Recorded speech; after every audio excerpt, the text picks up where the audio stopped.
Perkins Ghost, written by L.M. Wasylciw and narrated by Jack Wynters. Chapter 1. Scarlett O'Toole gripped her pen tightly between her fingers, feverishly editing the last scene of her play. Again. Rehearsals had started 3 weeks before, and much to the dismay of the cast, she had already rewritten the last scene twice. Ever since she could recall, her most passionate ambition was that she would one day write a successful play. Now, little more than a day before the opening of the show, she was struggling for a satisfactory ending to it. She had, just that morning, moved her laptop to Perkins' desk at the back of the stage in an attempt to find the right denouement, thinking that she would get it right if she was on the set and could feel it happening. Scarlett was born and raised in Liverpool, Nova Scotia, as were her parents, grandparents, and great-grandparents before them. At the age of 33, engaged to be married to Mark Cobb, she lived in the family home on Main Street, near where the road curved at the old lighthouse. Every day she walked past Perkins' house, now a museum, to get to the Astor Theatre or wherever else she was going. She often thought about what life would have been like when the privateers ruled the town and controlled the nearby ocean, and at times imagined living in the rough and booming town back then. She wondered if life would have been a lot more exciting in the old days than it was at present. Liverpool had evolved over the decades from a bustling town of early settlers to become a sleepy hollow that drew retirees like a magnet. Since she had been a child, she had always felt at home in the theatre. She loved to be on the stage, to say the lines or sing the songs. She adored taking on the persona of a stranger.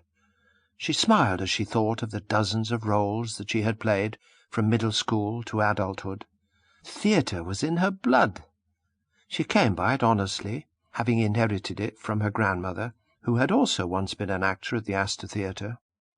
Her father had been a stage director, and her aunt, Alexis, had held many roles in her lifetime.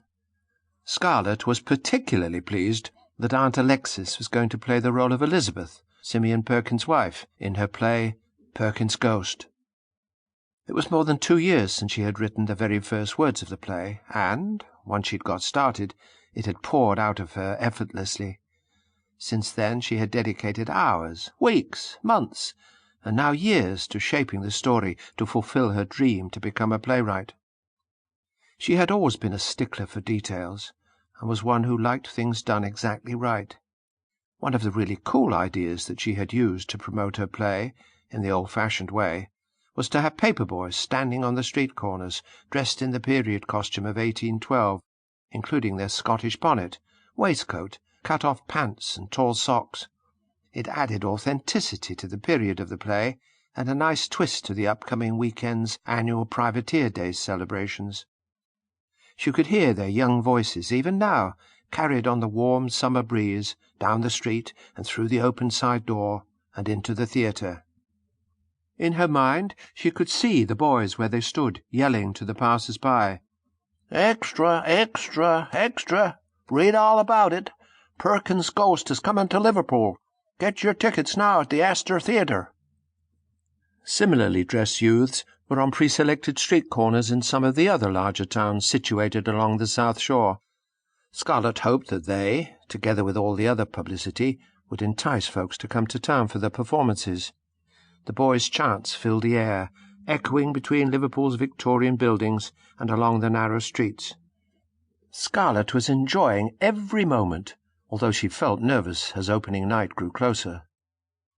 Liverpool had been going through an economic slump, and that was what had inspired her to create a play, hoping that it would put Liverpool on the map, in the way that Anne of Green Gables had done for Prince Edward Island.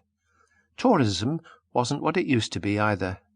Now, most people in the Northern Hemisphere saved for a winter holiday on a sandy beach, with little umbrellas propped into their ice-filled drinks, not knowing or caring if it was Mexico, Jamaica, or Florida, just so long as it took the chill from their bones.